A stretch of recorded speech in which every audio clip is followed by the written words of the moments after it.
To me, the most pressing thing that I know, Tyler, you and I spoke about was it's not really the results of the weekend. Obviously, we're not thrilled with the fact that the Phillies lost. You don't ever want to see them lose, but we know it's going to happen.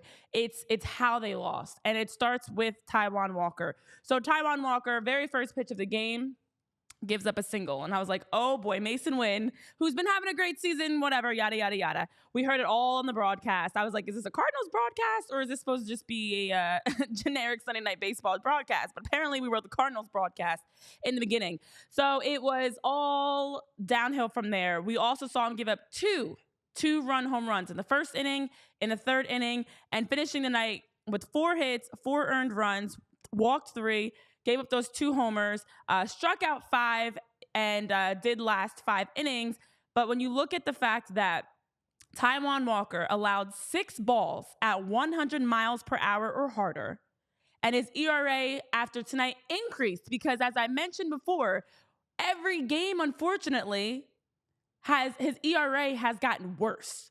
So we're seeing the amount of runs that Taijuan Walker is giving up, the amount of the way his ERA is going is trending in the wrong direction. Now has a 5.73 ERA when he came in with a 5.51 ERA he came in with. It increased after last night to a 5.73 ERA, a 1.59 WHIP on the season. And the hardest part about it all, as Rob Thompson spoke about him post game, he was saying, Walker left the ball up a couple times. The 2 home runs were cutters left out over the plate. His commands, he's seen his command be better, but he's got to keep the ball down. And he knows that, and they're just going to keep working on it. How long are we going to keep working on this? We've all talked about it before. When do you pull the plug on Taijuan Walker and make a tough decision? We know that Taijuan Walker is another player, much like we've talked in Nick Castellanos. A lot of money there behind Taijuan Walker, still very early on in his deal. But when you see Spencer Turnbull the night before, after Ranger Suarez went out, go in, have another scoreless outing for Spencer Turnbull. The fans were cheering it last night, Tyler. We want Bull, because that's what we call him, Bull. We want Bull. We do or you do? The fans were saying we want Bull. I'm just quoting them. Okay. But I would like to see Bull as well. Bullshit or no Bull? Bull or no Bull? Do we want Bull? It's just hard because 24 hours after Spencer Turnbull, in all seriousness, had another really strong showing. You saw Taijuan Walker from the very first pitch giving up hits, and then the very first inning, you're already down 2-0. So I'm going to preface everything. I'm going to preface everything that I'm about to say with a disclaimer, with a caveat, whatever you want to call it. If your major concern is your 5th starter, you're in a good spot.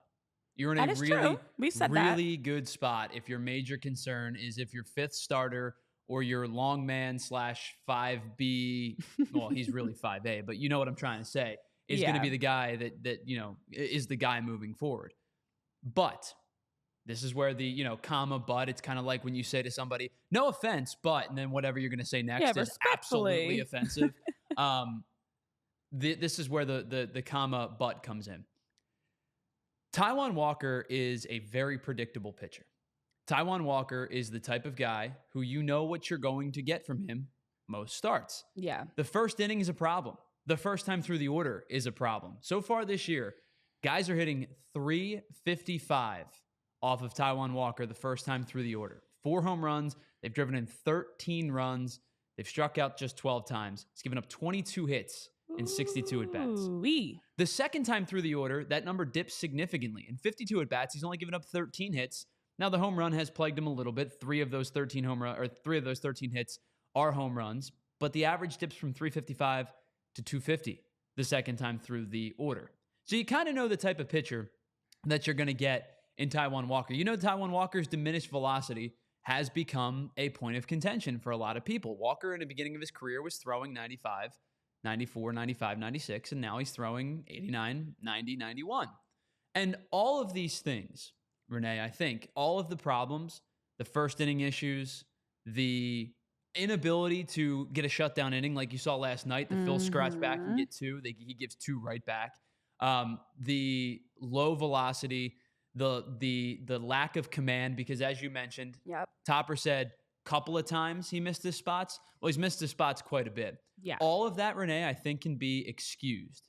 I think could be excused if it weren't for the simple fact that Taijuan Walker's best pitch, his splitter, which was the pitch he used most frequently last year, threw it almost 1,000 times, to a lot of success, by the way, has been absolutely horrendous this season. Yeah. Guys have hit 452 off of his splitter. He has a -5 run value. Splits, 452, 667. They're whiffing at just 14%. They're striking out at just 13%. Now, obviously, a little bit of hard luck losing with the expected batting average at 336. Right. The hard hit rate is at 57%. Last year, guys hit 205 off that pitch and struck out at nearly 22%. I could almost excuse everything else that Taijuan Walker has to offer because we kind of know what he has to offer. Right. If the splitter was good. The splitter's been downright pathetic to start his 2024 season. That's my biggest concern with him. Yeah. I know in the chat, let us know what your biggest concerns are, because I see you guys are also talking through, in regards to last night's loss, the extra runner rule, as Ed Wright's bringing up. You're talking through other things. But listen, I think it had me wondering, was Taijuan Walker's return too soon?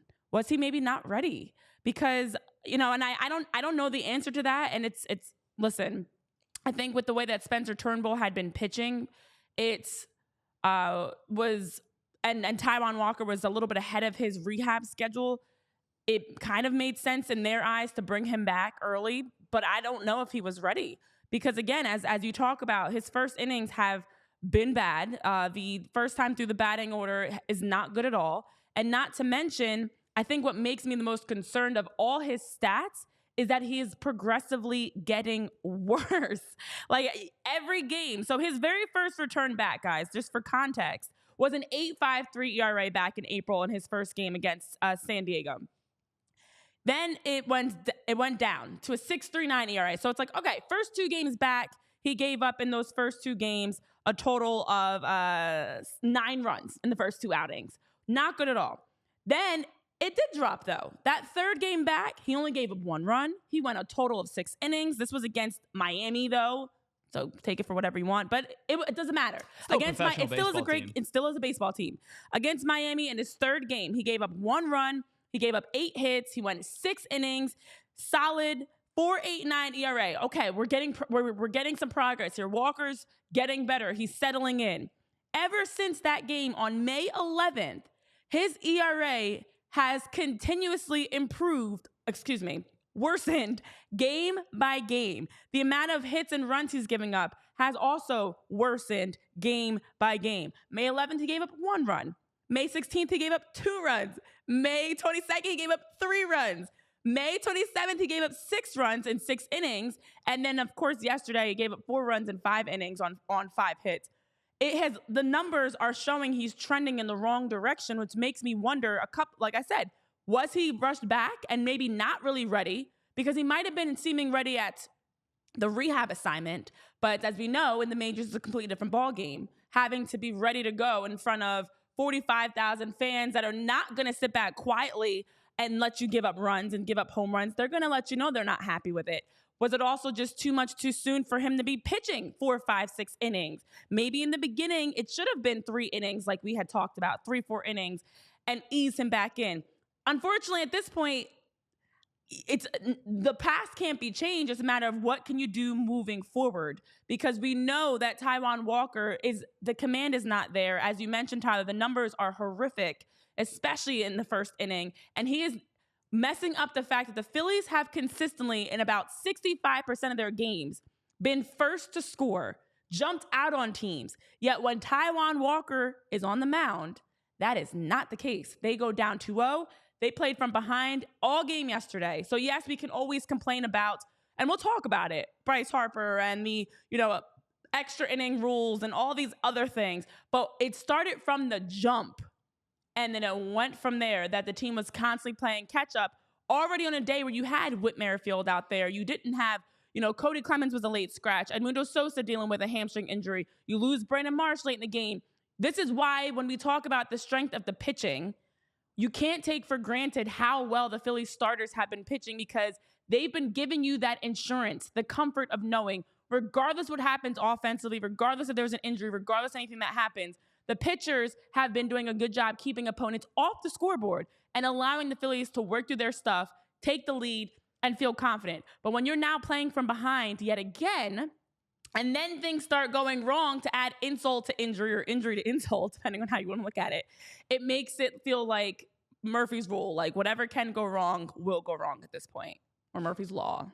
I guess Yeah. So, you talked about the command, and so the splitter is the big concern for me, but I think command in general is a major issue. Now, I've got 4 different pitch locations for you. Okay. These are Taijuan Walker's 4 most frequently used pitches this season so far: the sinker, the sweeper, the splitter, and the 4-seam. So realistically speaking, it's some people like the split finger fastball is, I don't typically consider a splitter a fastball, although a lot of, you can't, if you do, you're not wrong. If you don't, you're not wrong. Right. I think that like sinker's definitely a variation of a fastball, obviously 2-seam, cutter, 4-seam.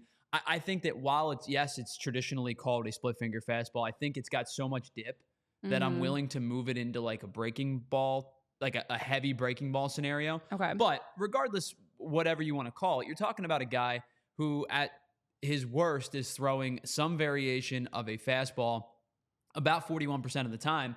And more realistically, if you consider the splitter, about 61% of the time. Look at these locations. These are a problem. The splitter needs to be down about another 4 inches. The sinker, if you look at that heat map, I mean, that couldn't be more middle if you tried. The 4-seam, I'm okay with that location where the heat map is the brightest red, especially if that's to left-handed hitters and you're barreling that fastball in on their hands a little bit. The sweeper, the one location's great, the other one is definitely not. But the 2 on the left-hand side are my biggest concern. The sinker at which he's throwing that pitch almost a quarter of the time, that heat map is middle. You can't live in college baseball being middle. You think you can get away with that in the major leagues? You're absolutely mistaken. That to me is the two on the left-hand column are the 2 biggest reasons as to why Taijuan Walker has struggled as much as he has this year. Yeah. Okay. That's not great at all. Very concerning, Tyler, because listen, as we know, in hindsight, the issues that the Phillies have of it being Taijuan Walker, and we're going to get into the other issues. We're not going to talk about him the entire hour, And by guys. the way, Jeremy's right. The splitter can't end there. If it starts where the heat map is, that's a good pitch because it's probably going to drop you about 3 or 4 inches. And that's where you got guys, a good splitter and a good sinker, especially for a splitter-sinker combo pitcher like Walker is the type of guy who should induce ground balls at a ridiculously high rate. Yeah. Like I think about Derek Lowe back when he was with the Dodgers specifically. Derek Lowe was a really good sinker ball pitcher who you would just beat the ball into the turf. And like his shortstop and third baseman would have like 9 putouts apiece because he knew what he was doing. That's what a sinker ball splitter pitcher combination should be. The sinker's up, the splitter's up. That's a bad recipe.